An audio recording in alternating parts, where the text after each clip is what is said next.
যদিও গোটা বিশ্বে মুসলমানেরা মার খায়, কিন্তু বিজয় হবে ইসলামের, ঠিক কিনা? স্যামুয়েল হান্টিংটন একটা বই লিখেছে, দ্য ক্ল্যাশেস অফ সিভিলাইজেশন, সভ্যতার সংঘাত। সেখানে তিনি দেখিয়েছেন এই সভ্যতা, ওই সভ্যতা, ওই সভ্যতা। তিনি বলেছেন পৃথিবীতে অনেক সভ্যতা এসেছে, চলে গিয়েছে, অনেক ধর্ম জেগে উঠেছে, থেমে গিয়েছে। সর্বশেষ এসে গবেষণা করে বলেছে, সর্বশেষ এমন একটা ধর্ম ডমিনেট করবে যেটা এমন ভাবে দাঁড়াবে গোটা বিশ্বের সব রাজকীয় মসনদগুলোকে চুরমার করে তার পতাকা গাড়বে, আর এই পতাকার মধ্যে লেখা থাকবে লা ইলাহা ইল্লাল্লাহ মুহাম্মাদুর রাসূলুল্লাহ। এই ইসলামের বিজয়, এটাকে আর কেউ থামায় রাখতে পারবে না। জোরে কোন ঠিক কিনা? গোটা বিশ্বে সবচেয়ে বেশি নির্যাতিত মুসলমানেরা, ঠিক কিনা? কাশ্মীরে মাইর খায় কে? মুসলমান। ফিলিস্তিনে মাইর খায়, ইরাকে মার খায়, তারপরে মায়ানমারে মার খায়, বাংলাদেশেও মার খায়, চীনের উইঘরে মার খায়।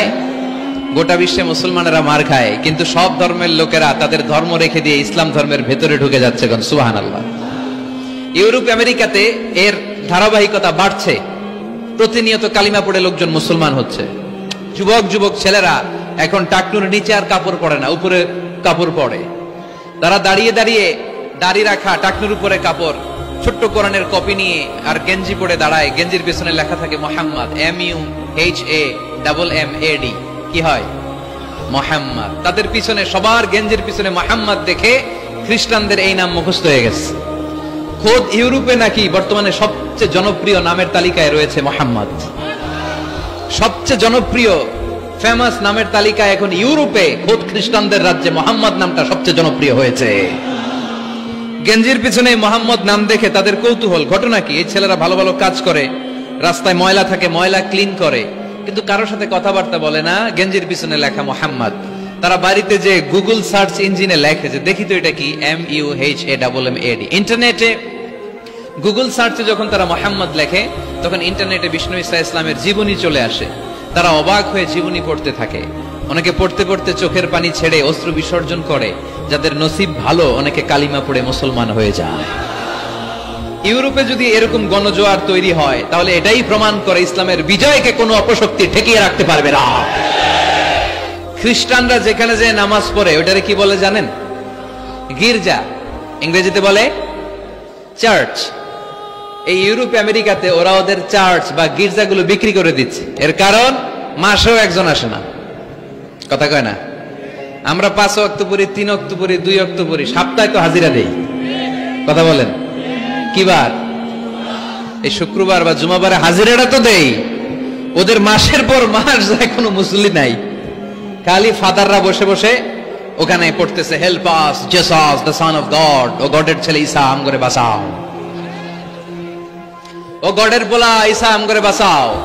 এই জিকির করতে থাকে। মাগার কোন খ্রিস্টান ওদের ইবাদত গাহে ঢুকে বছরেও একদিন যায় না। তো এই গির্জা দিয়ে ওরা কি করবে? সবাই মিলে এক কাম করে এটা পয়সা দেই, মুসলমানদেরকে পাইছি শুধু কম দামে কিনে এটার মসজিদ বানায় দেই। সুবহানাল্লাহ। এত আসতে গোটা ইউরোপ আমেরিকার চার্চগুলো নাও ইটস চেঞ্জিং টু মস্ক।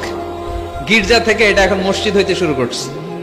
আমাদের সুইজারল্যান্ডে মুসলিম কমিউনিটি আছে, জার্মানিতে আছে, অস্ট্রিয়ায় অনেক বাংলাদেশি, ইটালি আরেক বাংলাদেশ। ইটালিতে প্রোগ্রামের জন্য কমসে কম 50টা প্রোগ্রাম চেয়েছে আমার কাছে, যে হুজুর আপনি যদি আসেন 1 মাসের কমে আইসেন না, তাইলে খবর আছে আপনার। বাংলাদেশের নাকি যত থানা ইটালিতে ততটা সমিতি আছে, যতগুলো থানা ততগুলো সমিতি, ততগুলো অর্গানাইজেশন। সবাই আমারে ধরে রাখছে, আপনার ইউরোপ সফর করলে ইটালি না আসলে খবর আছে। তো ওখানে এই যখন খ্রিস্টানরা ওদের ইবাদত গাহে যায় না, কম দামে এরা বেচে দেয়, আর এগুলোরে মুসলমানরা পলিশ করে একটা মিনার লাগাই দিয়ে মসজিদ বানায় ফেলে। প্রতিনিয়ত সেখানে আজান হচ্ছে, আল্লাহর ধ্বনি উচ্চারিত হচ্ছে, ইসলামিক সেন্টার হচ্ছে। স্ট্রিট দাওয়া মানে রাস্তায় দাঁড়িয়ে ইয়াং যুবক ছেলেরা দাওয়ার কাজ করে। এখন গণজাগরণ যুবকদের, তাদের কথায় মানুষ আকৃষ্ট হয় বেশি, ঠিক কিনা? রাসূল সাল্লাল্লাহু আলাইহি ওয়াসাল্লাম বলেছেন, আরব দেশে কেউ যদি লাল কপালওয়ালা উট পায়, তার চেয়ে দামি জিনিস আর হয় না। আমরা বর্তমানে কি পাইলে খুশি? কেউ হয়তো BMW পেলে সবচেয়ে খুশি, 1 কোটি টাকার বান্ডিল দিলে খুশি, ডুপ্লেক্স একটা বাড়ি দিয়ে দিলে খুশি, তাই না? তো আরব দেশে এগুলো পাইলে তারা বেশি খুশি হতো না, তারা লাল কপালওয়ালা উট পেলে খুশি হতো বেশি। বিষ্ণু ঈসা ইসলাম বলেন, তোমার কারণে যদি কেউ অন্য ধর্ম থেকে ইসলামে আসে জাহান্নাম থেকে জান্নাতি হতে পারে, লাল কপালের উট পেলে তোমার যত খুশি হওয়া উচিত তার চেয়ে তুমি বেশি খুশি হয়ে যাবা। এজন্য আমাদের দাওয়াতি কাজ বাড়ানোর দরকার আছে না নাই? উই অল আর দাঈ ইলাল্লাহ, আমরা সবাই দাঈ। দাওয়াতি কাজ আমাদের সবাইকে চালিয়ে যেতে হবে। আমাদের কমিউনিটিতে, আমাদের সমাজে, আমাদের গ্রামে, আমাদের ওয়ার্ক প্লেসে, যে যেই জায়গায় কাজ করি, যে যেই বাজারে ব্যবসা করি, ওইখানে আমার দাওয়াতি কাজ চলবে, ঠিক কি না? আল্লাহর দেয়া ধর্ম, ইসলাম কি বানানো ধর্ম? আমি চাইলেই কি কোরআনের আয়াত চেঞ্জ করতে পারবো? প্রধানমন্ত্রী ডোনাল্ড ট্রাম্প, কোন নবী, পৃথিবীর কেউ কোরআনের একটা আয়াতের চেঞ্জ করার ক্ষমতা রাখে? আয়াত তো দূরের কথা, একটা শব্দ, একটা অক্ষর, একটা নোক্তা। নোক্তা চিনেন? বায়ের নিচে কয় নোক্তা? তায়ের উপরে, সায়ের উপরে, ইয়ার নিচে, এগুলো চেঞ্জ করা যাবে? কথা বলেন। অসম্ভব। কোরআনকে চেঞ্জ করা যায় না। কোরআনের কপি যদি আগুন দিয়ে জ্বালিয়ে দেওয়া হয়, কোরআন শেষ হয়ে যাবে। এরকম পরিকল্পনাও করেছিল ইসলাম বিদ্বেষীরা, ভারতবর্ষ থেকে কিভাবে কোরআন সরানো যায়। তারা প্ল্যান করলো ভারতের কোরআনগুলোর মধ্যে আগুন ধরাই দিবে, তাহলে কোরআন শেষ। তাহলে কি কোরআন শেষ? তারা রিপোর্ট পাঠালো ইংল্যান্ডে, no, it's completely wrong, because they don't just write down the holy Quran in printed copy, they memorise the verses of Quran in their own hearts. তারা শুধু কাগজে কোরআন লিখে ছাপাখানায় ছাপায় না, তারা হেফজখানায় পড়ে পড়ে পড়ে পড়ে সিনার ভিতরে কোরআন ঢুকিয়ে রাখে। যদি আগুন লেগে ধ্বংস হয়ে যায়,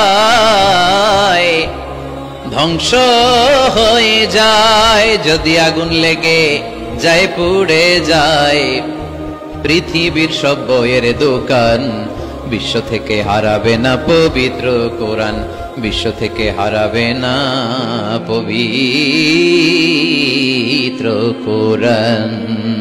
সুবহানাল্লাহ পড়েন। কোরআনকে দূর করা সম্ভব না। এই কোরআনকে নাজিল করেছে কে? এজন্য এই ধর্মের বৈশিষ্ট্য হচ্ছে রব্বানি। এটা রবের দেয়া, এটা মন মস্তিষ্ক প্রসূত বানানো কোনো মতবাদ নয়। এই ধর্মটাকে আল্লাহ নিজের ধর্ম বলেছেন। আল্লাহ ইসলামকে বলেছেন দীনুল্লাহ। ইসলামকে কি বলেছে? ওয়ারাইতান নাস ইয়াদখুলুনা ফি দীনিল্লাহি আফওয়াজা। নবী আপনি দেখবেন লোকজন বানের পানির মতো কালিমা পড়ে আমার ধর্মে ইসলামে প্রবেশ করেছে। এটা আল্লাহর ধর্ম, রব কেন্দ্রিক। এজন্য আমরা যাই করি, যে দোয়াই করি, ওই দোয়ার শুরুতে রব আছে না নাই? আমরা যখন বলি আল্লাহ দুনিয়ার কল্যাণ দাও, আখিরাতের কল্যাণ দাও, আমরা দোয়াটা শুরু করি রব দিয়ে। কি দিয়ে? আমাদের দোয়া শুরু হয় কোন শব্দ দিয়ে? রব্বানা আতিনা ফিদ দুনিয়া হাসানাতাও ওয়া ফিল আখিরাতি হাসানাতাও ওয়া কিনা আযাবান নার। দোয়ার শুরুতে রব আছে না নাই?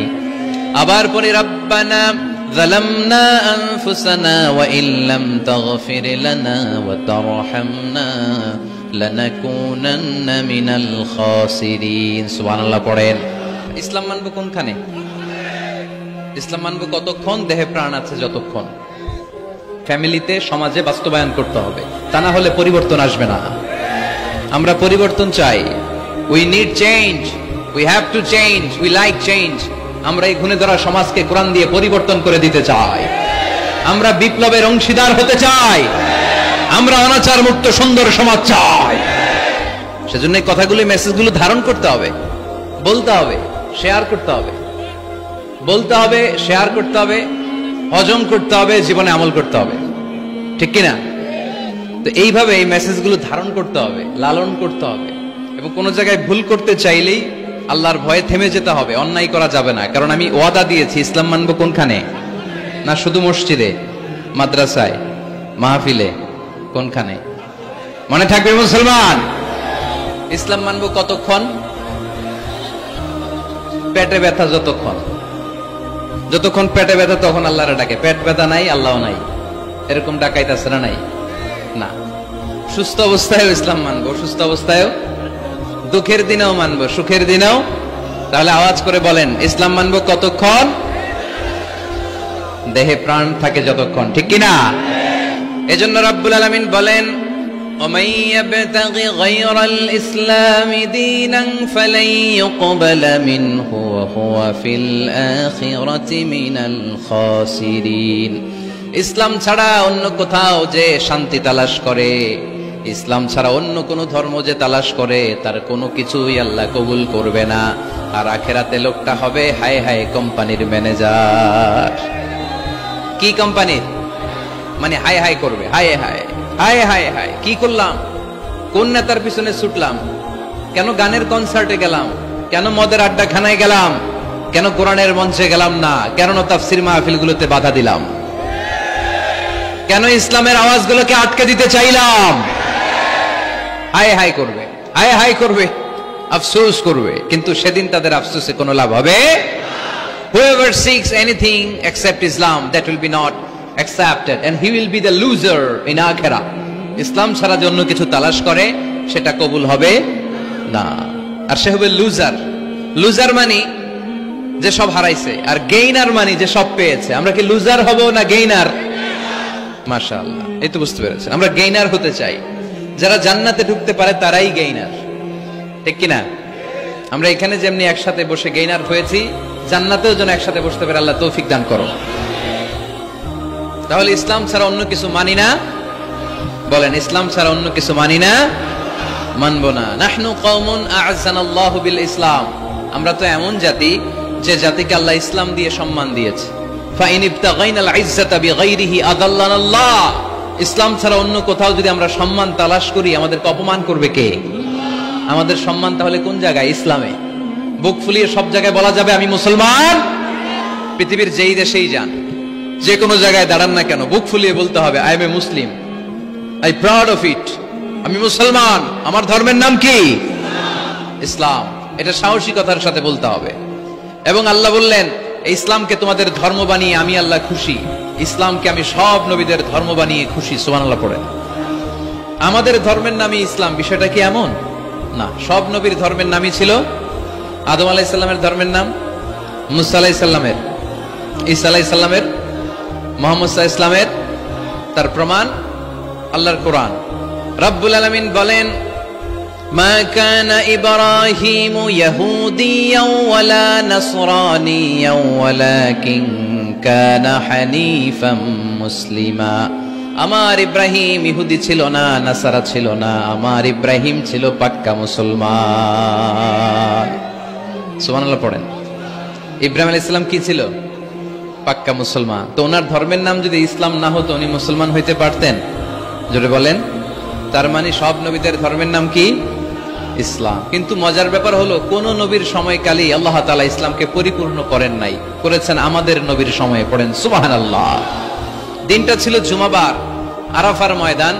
বিশ্বনবী ভাষণ দিচ্ছেন। ইন দ্য মিন টাইম আল্লাহ তাআলা কালামুল্লাহ মাজিদের আয়াত নাজিল করলেন। আল ইয়াউমা আকমালতু লাকুম দীনাকুম ওয়া আতমামতু আলাইকুম নি'মাতি ওয়া রাদিতু লাকুমুল ইসলাম দীনা। আজ আমি তোমাদের নিয়ামতকে পরিপূর্ণ করলাম, ইসলামকে পরিপূর্ণ করে দিলাম, কমপ্লিট করে দিলাম। ইসলামকে তোমাদের ধর্ম হিসেবে নির্ধারণ করে আমি আল্লাহ খুশি হয়ে গেলাম। সুবহানাল্লাহ পড়ে। ইসলামকে আমাদের ধর্ম বানিয়ে খুশি কে? কিন্তু আমরা তো খুশি না। আমরা খুশি? কথা বলেন। আপনারা যে খুশি এটাও জোরে কইতে পারলেন না। ইসলামকে ধর্ম হিসেবে পেয়ে আমরা খুশি না বেজার? আমরা খুশি। প্রত্যেক নামাজ শেষে কিন্তু এই ঘোষণাটা দেই, অর্থ বুঝি না তাই বুঝতে পারি না। আমরা বলি প্রত্যেক নামাজের পরে রাদিতু বিল্লাহি রাব্বা ওয়া বিল ইসলামি দীনা ওয়া বি মুহাম্মাদিন রাসূলা। আল্লাহ তোমারে রব হিসেবে পেয়ে আমরা খুশি, নবীকে আমাদের নবী হিসেবে পেয়ে খুশি, মুহাম্মদ সাল্লাল্লাহু আলাইহি ওয়াসাল্লামকে, আর ইসলামকে ধর্ম হিসেবে পেয়ে আমরা খুশি। চিল্লায় পড়েন সুবহানাল্লাহ।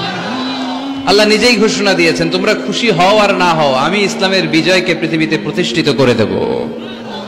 গোটা বিশ্বব্যাপী আপনি নিউজ পড়েন, দেখবেন যে প্রতিদিন কালিমা পড়ে লোকজন মুসলমান হয়। এরকম আছে না নাই? এই ইসলামের জয় জয়কার দেখে ইসলাম বিরোধীদের আজকে মাথা গরম, এদের মাথা গরম। এরা চায় না ইসলামের বিজয় হোক। মানুষ পঙ্গপালের মতো ইসলামের দিকে ছুটে চলেছে, ধাবিত হচ্ছে, ঝাঁপিয়ে পড়ছে, ইসলাম এগিয়ে যাচ্ছে, ভিক্টরি সাইনের দিকে ইসলাম ধাবিত হচ্ছে। এটা ওদের সহ্য হয় না। চিল্লায় বলেন ঠিক কিনা? আল্লাহ বলেন তোদের সহ্য হোক আর না হোক, ইসলামের বিজয়কে আমি পৃথিবীর মধ্যে প্রতিষ্ঠিত করে দেবো। জোরে কোন ঠিক কিনা? ইন্নাল্লাহা যাওয়ালি আল আরদা। আল্লাহ তাআলা পৃথিবীকে আমাকে ছোট করে দেখালেন। বিশ্বনবী বলেন ফারাইতু মাশারিকাহা ওয়া মাগারিবাহা, আমি পৃথিবীর প্রাচ্য পাশ্চাত্য সবটা দেখেছি, আর আমি নবী যতদূর দেখেছি ততদূর আল্লাহু আকবারের ধ্বনি পৌঁছে দিবে কে? কেউ ঠেকায় রাখতে পারবে? পারবে না। এজন্য ইসলাম পেয়ে আমরা খুশি না বেজার? ইসলাম হচ্ছে সময়ের অপরিহার্য বাস্তবতা। আপনি যদি সমাধান চান জীবন সমস্যার, ইসলামের ভেতরে সমাধান আছে না নাই?